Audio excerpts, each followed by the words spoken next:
అలా 1950 జనవరి 26న రాజ్యాంగం అమలు చేశారు కాబట్టి రాష్ట్రపతి కూడా అధికారాన్ని జనవరి 26న స్వీకరించాడు. ఈ సందర్భాన్ని అంటారు గణతంత్రం అని.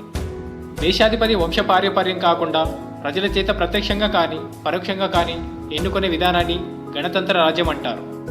అప్పటి వరకు లేని రాష్ట్రపతి పదవి రాజ్యాంగం ద్వారా వచ్చింది కాబట్టి అలా రాజ్యాంగం అమలు, రాష్ట్రపతి పదవి స్వీకరణ దినోత్సవాన్ని గణతంత్ర దినోత్సవంగా జరుపుకుంటున్నాం.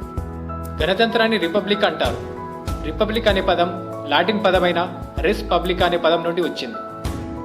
రిపబ్లిక్ని తెలుగులో గణతంత్రం అంటారు. గణ అంటే ప్రజలు, తంత్రం అంటే పాలన అని చెప్పవచ్చు.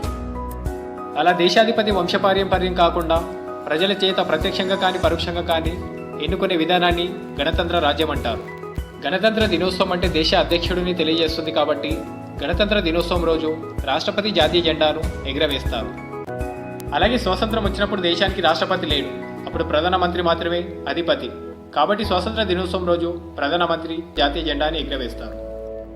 1950